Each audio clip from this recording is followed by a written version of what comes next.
Welcome to another edition of the Plan Well podcast, hosted by owner and attorney of Cary Estate Planning, Paul Yokovitis. All right. Hey, everybody. This is Paul from Cary Estate Planning. We're back with another episode of the Plan Well podcast. This is episode 10, and today we are joined by Justin Osborn from Counsel Carolina. How are you doing today, Justin? I'm doing really well, and I appreciate you having us on. Absolutely. I'm glad y'all could make it. So just by way of background, and obviously this is going to be high-level stuff, but you went to undergrad at Oklahoma, right? Sorry, you just broke up on me. I'm sorry. You went to undergrad at Oklahoma, is that right? I did. I'm a Sooner through and through. And then UVA for law. That's right, yeah. But was there a period of time where you were working professionally in the insurance field as an adjuster, and then you went back to law school? I took about a year off and did total loss claims for State Farm Insurance, which actually now, given what I do now, has given me a lot of insight into how insurance works. Absolutely. You've been in the belly of the beast. I've been on all sides of it at this point, yeah. That's it. Yeah, and then you went to UVA, obviously one of the top law schools in the nation, and then was it immediately into insurance defense? It was, yeah. It was my first job was down here in Raleigh for a very small insurance boutique. Got it, okay. And so you're married to Andrea, and then you have a daughter named Eloisa and another child, a boy, on the way in September. That's right. I've got a little boy. His name's going to be Theodore. We've decided on a name, but he is coming, September 5th. So it's an obvious Teddy, right? I like Teddy. My wife likes Theo. That's cute. Yeah. So what brought you to North Carolina? It was really a job opportunity. From going to Virginia, I really enjoyed the East Coast. I grew up in Texas. Which is great for food, but it's not great for heat. Love the East Coast, love the mountains, love the beach. It was just a really good fit. And oddly enough, I'd never been to Raleigh before I took the job. Really took it on sort of a wing and a prayer and some faith. And I will absolutely never leave. We definitely have made Raleigh our home. That's awesome. So what did you do during law school? Was there more insurance defense type clerkships, or were you more court system or federal agency? Actually, I wasn't really exposed to the insurance defense side in law school, but I knew litigation was really where my heart was set on. I'm a very competitive adversarial person, and so litigation made a lot of sense. And when you're sort of weighing your risks coming out of law school, defense is a very stable place to get good experience. Yeah. And the firm that I went to offered basically real trial court experience out of the gate. Not 7 years you're on the bench. Day one you're trying cases and you're taking depositions, things like that. So I erred towards maybe a little bit less money but more experience out of the gate. And it's made all the difference. That's great. Yeah, and so you did that for what, 6-7 years? I was at Brown for 6 years, and then I was at another defense firm for 3. So for about 10 years, I was on the defense side. And now you've joined the light side of the force, advocating for people's rights and pursuing personal injury claims and those sort of things. Yeah, that's it. We've basically formed a general sort of community practice. We do plaintiff side work, criminal defense, anything a regular person would need is what we do now. And that's what we all felt very disconnected from doing the defense side. We're representing big corporations. We're, mostly representing insurance companies, multinational billion-dollar companies. You feel disconnected from the community. So we wanted to do something that was very individual, very personal. And that's what we're doing now. And it's been a year and a half, and it's been great so far. Yeah. And so that's a good point. There's 4 of you, right? And you all are former defense lawyers? We are all former defense lawyers. We actually, once upon a time, all worked together as part of a team. And we kind of went out into the wind over the last few years, but came back about 2 years ago and had this idea of doing something different. And luckily, we were all at a place in our lives where we could take that kind of risk. And it's been challenging, but it's been really great. It's great working with people that you've known and trusted for a long time. Yeah, that's awesome. And obviously, you can't have big rewards without big risks. And, and like you mentioned earlier, working for an insurance defense firm is kind of the definition of not taking a risk. Is you're sort of it's institutional clients. There's always going to be files. There's always going to be cases to work. So when you're jumping off on your own, and obviously not a true solo because you've got 3 partners, but that's got its pros and cons too, because there's 4 chefs in the kitchen talking about branding, operations, mission, scope.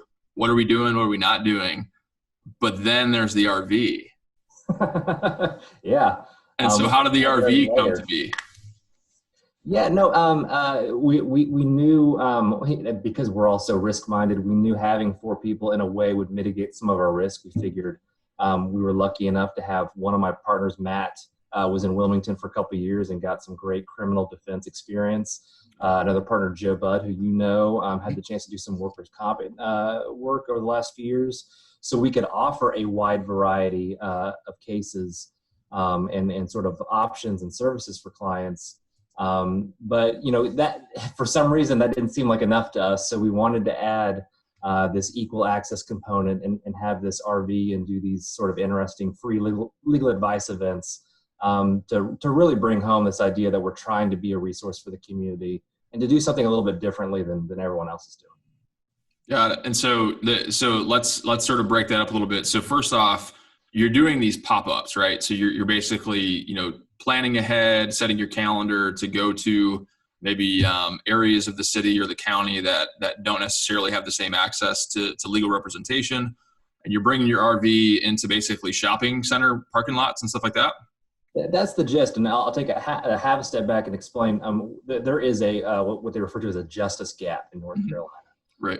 So if you think about on one end of the spectrum, you have individuals who are affluent, can pay for whatever legal resources they need.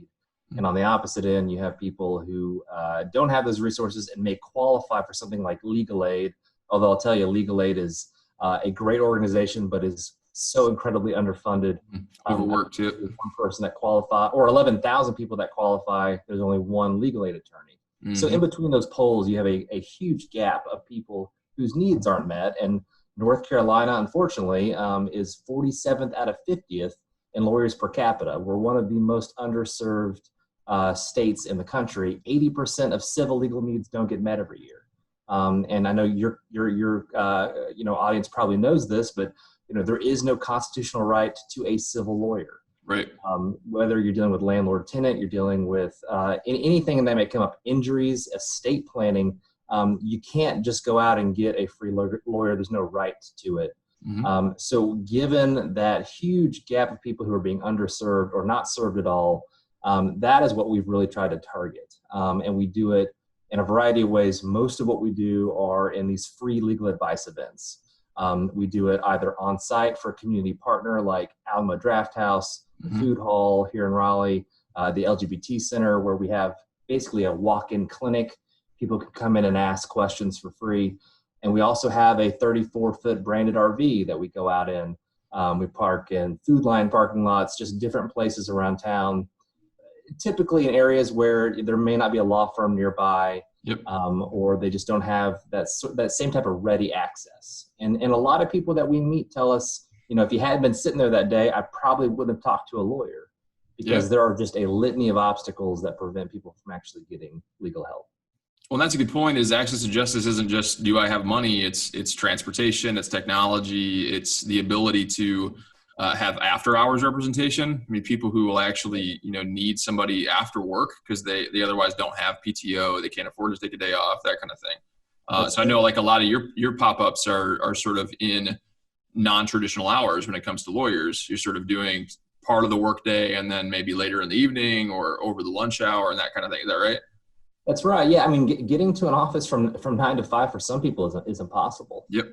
So, we do pop-ups either to 6 o'clock or to 8 o'clock in the evening, just to give them an additional option. And the one obstacle that we thought might exist, but didn't realize the severity of it, is the number of people who have never had a positive experience with a lawyer and are just intimidated by the process and don't really even know where to start on going and asking a question. And I don't blame them, because, a lot of people in our profession, I would exclude you from this, but a lot of people have not made the legal profession approachable. And so we have tried to really create in our office, we are business casual or in suits, ties, make it as formal as we need to. But at the RV, we have done the opposite. We are as informal as we can be. We're in polos, khaki shorts, flip-flops, in lawn chairs, sitting outside an RV, and just making it so people feel comfortable coming up and asking a question, even if it's just something they feel is dumb or something that's been nagging them. But like we found, there are a lot of people who are suffering with very serious legal problems, who just don't have the time or energy to go out and try to find a lawyer that can help and navigate the secretaries and everything that they may have to in order to get there. Yeah, that's great. And obviously I admire you guys for doing that. We've been throwing around that idea of doing just more of like a pay what you can type clinic, for will preparation, probate assistance, that kind of thing.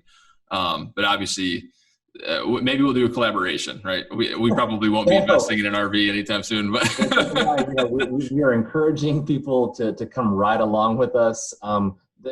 Especially when it comes to estate planning, we rely on people like you that have more talent and experience in that area. So no, we've been lucky. We've had several attorneys who've come out to volunteer their time, and that was also part of the hope. Was eventually we create this RV just as a vehicle for other people to use to give back. So they don't have to invest the money in the equipment. They just have to invest some time, which a lot of lawyers can find if they're trying to. So new law firm, the sort of standard expectation is you're scouting out office space, right? You're trying to figure out where do we meet. And instead y'all are looking at the acquisition of an RV, and not just that, but let's wrap it, let's reno it, to make it essentially a mobile office. What was that experience like? It was that was challenging. It was fun because the result has been incredible. And one of my wife's friends is a very talented graphic designer who did all of our website branding, did the RV wrap and everything. But that was a personal investment we had to make, was to bear the cost of getting an RV. And we did it the way we could. We bought a used RV down in Myrtle Beach. Actually, the first time any of us had ever operated an RV was driving it back home, and that was me. I was white knuckled on the highway all the way back. And then we did, we found a group out of Winston-Salem that they do like medical blood RVs and vans.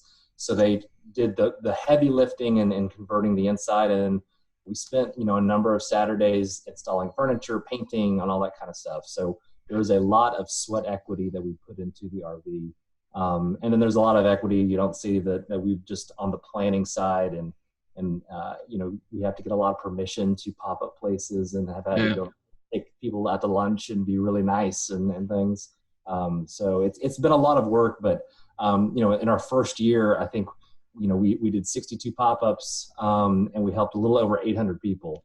And so the response has been there, and we've realized that the need is really there. So we would never go back and do it differently. And because of this sort of innovation and your commitment to access to justice, Lawyers Weekly in North Carolina actually named you one of the 2019 leaders in the law. That's quite an accolade. So congratulations on that. Yeah, I appreciate. We've been very, very honored the last year. We've been on ABC has covered us, Fox News.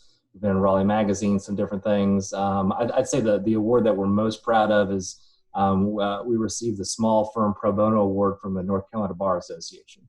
That's great. So how many or you might have the actual number, but what's the number of pro bono hours you did in I guess 19 would be the most recent year? Yeah, so in 2019, we did a little over 1,300 hours between the two of us. So you're probably like double, triple any of the closest firms, I would imagine. Yeah, so some bigger firms may have beaten us, but I think per lawyer. Yeah. And that was, starting a firm. We did not bring clients over with us since we were on the defense side, which was hard to leave behind surefire clients who would have come. We knew we'd have time on our hands. And we thought, if we invest in the community, give our time back, expect nothing in return.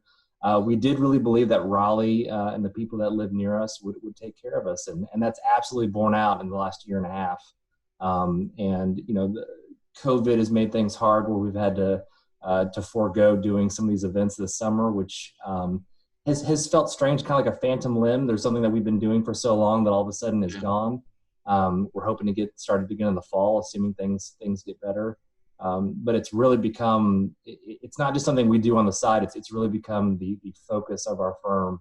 And it's been something that's been incredibly rewarding so far. That's great. Yeah. And so you've got kind of two big issues going on with COVID. Is you've got the access to justice side, which is very face-to-face, very out in public, very, meet and greet type method, not really scheduling appointments or allowing any sort of like preparation ahead of time, like just so bring a mask and sanitizer, that kind of thing. And then you've got your trial practice, which most of the rest of the work you do is litigation, right? It is, yes. Yeah, the court closing has definitely put a strain on everything that we've been trying to do. Right. Yeah, and I imagine you're still able to settle some cases on the PI side and that kind of thing. But as far as your criminal practice and landlord-tenant practice and those sort of things, I imagine it's just sort of been a TBD. We'll get back to it when we get back to it. That's been a lot of it. Luckily on the personal injury side, even though the courts closed, we're still doing things. Like written discovery and depositions, that kind of thing. Right, but as you well know, the best cudgel that we have as a plaintiff's firm is the threat and risk of trial. Mm-hmm. And there, as far as I'm aware, there may not be civil trials again this year. It's not shaping up well. So for some unscrupulous insurance carriers, they recognize that and have been using this as a chance to delay things.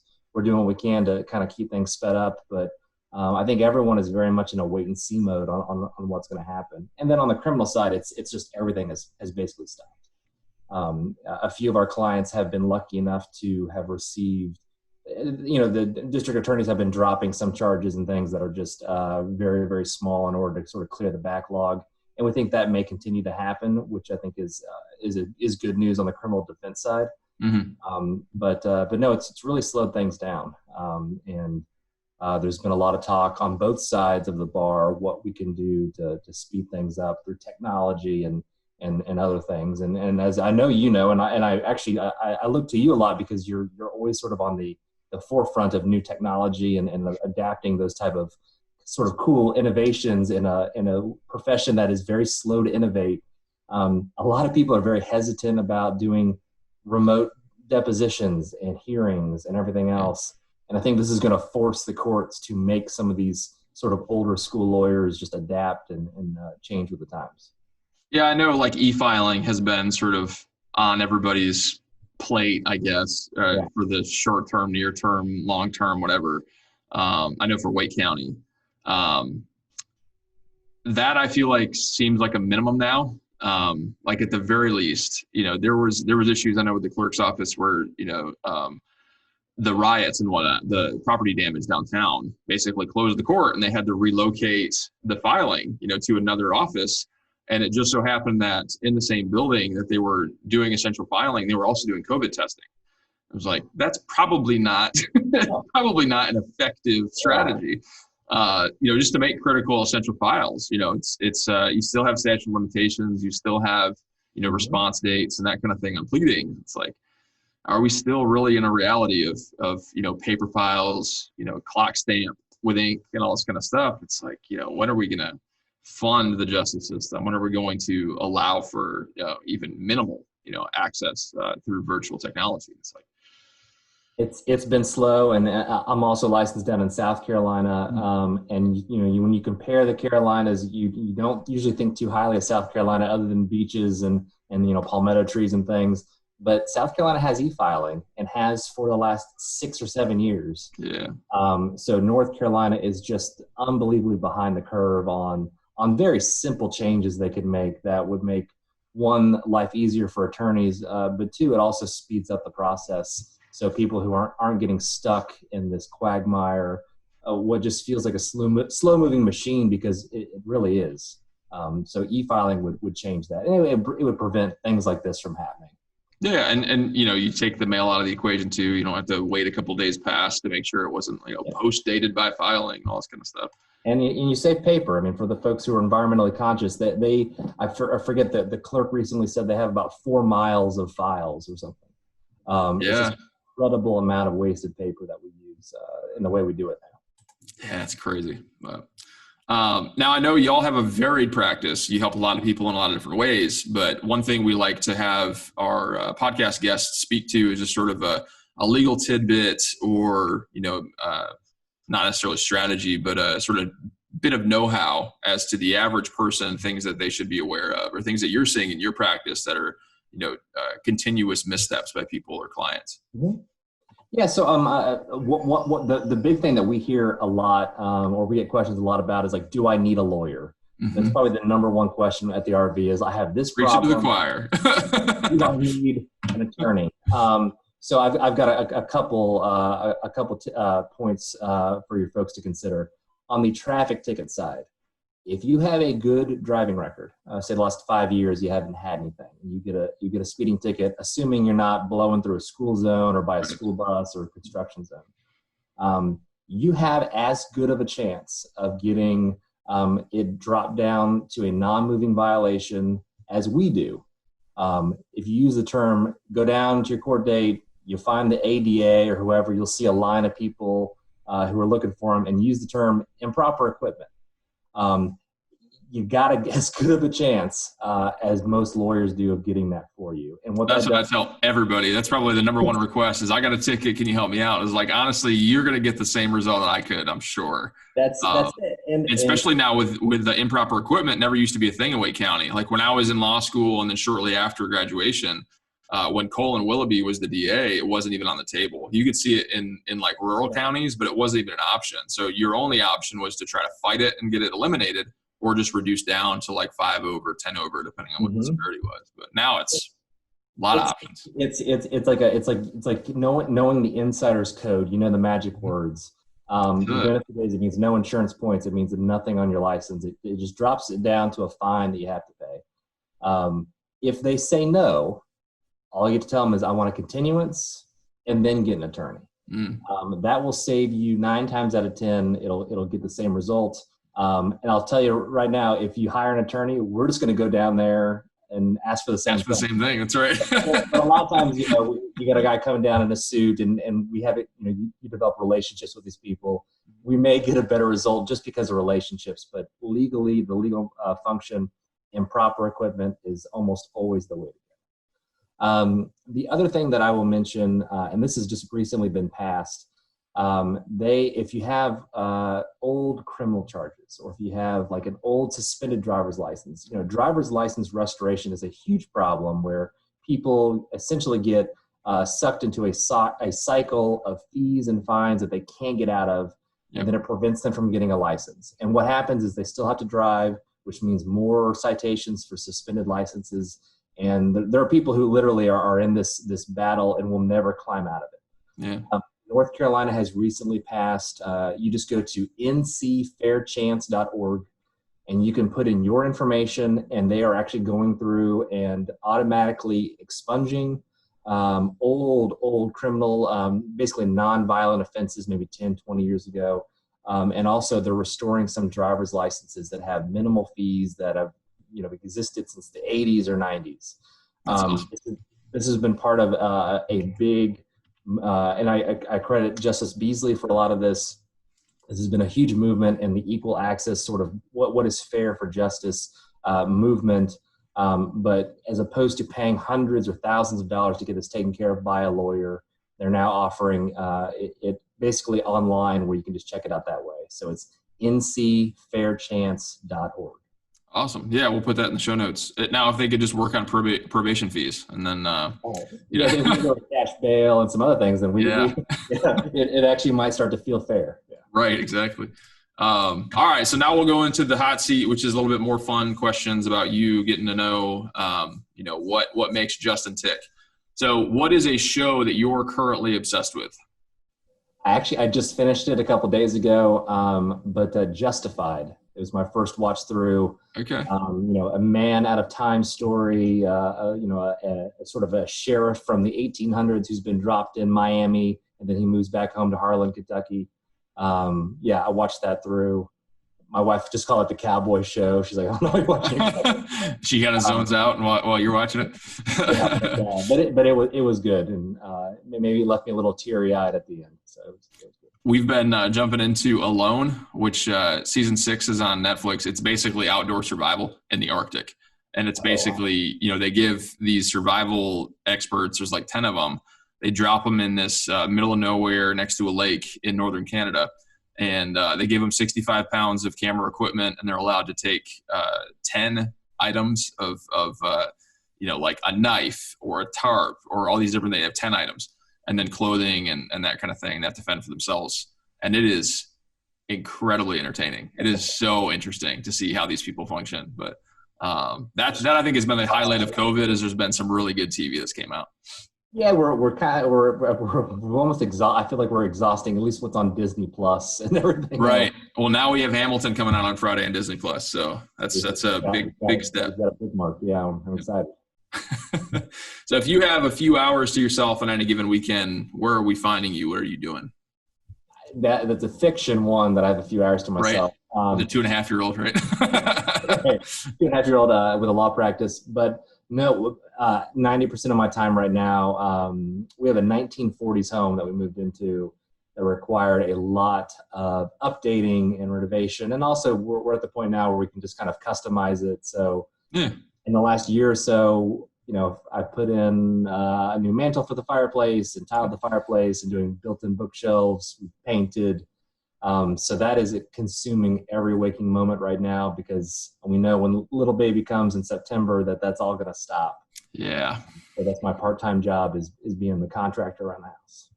Awesome. Yeah. I mean, if that's something that's you're passionate about, then what better way, right? Getting equity in the home and all that. Yeah. If you ignore I enjoy it. You just got to ignore all the cursing during the process. Right. That's right. And use beer sparingly, right? What's the one book that you recommend the most? It apparently was turned into a movie, and I haven't seen the movie yet. But Just Mercy by Brian. So good. Yeah, the movie's free right now too. Oh, I need to watch it. Yeah. Yeah, it's on Amazon, I think. But okay. Yeah, Jamie Foxx and Michael B. Jordan, I think you're in it. Yes. Yeah, I saw the trailer. But incredible book. I mean, as you know, Harvard law school graduate moves down to Alabama to take on basically just the wrongfully accused and to open his eyes to the extent of it. And it's race, sex, poverty, class, just what people go through in that state and in other states, really, in the fiction of justice that we have in this country. And it's an incredible story. It's an incredible story that made me think that I really should have done that out of law school as opposed to defense. But I think every lawyer has that sort of like gladiator phase where they're like, I want to fight for everyone that I possibly can fight for because this system is broken and that kind of thing. And then you realize that, watch that movie. And then there's a documentary on Netflix too that's about wrongful convictions, and it's almost exclusively Black men in the South during the 70s, 80s, 90s. And you see that it's like sometimes you can try your absolute hardest. And, guys like, the man in Just Mercy were fortunate enough to plow through and be successful, but there's 100 standing behind him that no matter how hard they fought, they still lost because the system is rigged against them. Right. And it's an incredibly unfortunate situation. But yeah, that and I think Selma were both, rentals or purchased, but they made them free, during the Black Lives Matter movement on a few different streaming platforms. So very good movie though. Let's see. What are you a podcast guy or no? I am. Yeah. What are you currently? What are your favorites? Yeah, it's mostly a mix of political podcasts and some comedy. I listen to this podcast with Adam Johnson, Citations Needed, that I like a lot. It basically explores how there is sort of the idea of sort of the way the media presents information and the media bias. For instance, like how the New York Times forms its headlines, how it changes your opinions of a story before you even read it. They call it like the BS of media. They both worked on the media side and kind of explained some of the nuts and bolts of working at the Washington Post and those places. So I like Citations Needed. For comedy, I listen to Comedy Bang Bang. It's basically all your favorite improv actors come on and just do a live show a couple times a week. So that's probably most of what I listen to. Are you a Pod Save America guy? I was for a while. If I need something just to kind of have on in the background, I'll listen to it. But it's not one that I go to too frequently now that I don't know. I am getting a little political fatigue. I've shifted from them to the 538 podcast, which is Nate Silver, and that's more like these are the facts, and it never seems to be. I know that they probably have a political bias, but it never seems to be overtly tilted one way or the other, because they will routinely say, like, if Trump wanted to win this state, then he should talk about these sorts of topics, and it's somewhat even-handed, but they're just looking at data, and so when you actually have true statisticians and data numbers people who are sort of wed to that concept of objective truth, then you're actually going to get good facts instead of just spin. Unfortunately, I do like Pod Save America, and I've listened to it for a while, but during the last year, it's just been nothing but flame throwing and stuff like that. It just kind of gets overwhelming after a while. Yeah. I'm sort of with you. I've heard a lot of opinion commentary, and I'm sort of tapping out of the opinion commentary for right now. It's a news fatigue. But so other than counselcarolina.com, where can our listeners find you? Yeah, so you can find us most social media platforms: Facebook, Twitter, Instagram. They're all at Counsel Carolina. And that's COUNSEL, as that often gets confused. But yeah, you can find us all those places. We hope to have a YouTube channel and some video, videos coming up soon this fall. But that's it for right now. And we are excited. I think it'll probably be August when we're going to start doing some version of our free advice events. We still take phone calls. We still answer questions. If you message us through Facebook, Instagram, on our website. So we still are doing free legal advice, but we're going to try to have more of a platform for it that we've been able to prepare for since we weren't prepared for COVID. And now sort of our response to that to make sure more people know that we're still doing this. But I will say North Carolina, the Bar Foundation has a really great hotline as well. So I think you can check out like NC Bar Foundation. I think it's the Ask a Lawyer program. That your viewers can check out. Awesome. Well, Justin, it's been a pleasure having you on here. I appreciate you taking some time out of your day. And I hope you enjoy the rest of your week and your holiday, and good luck with everything if I don't hear from you prior to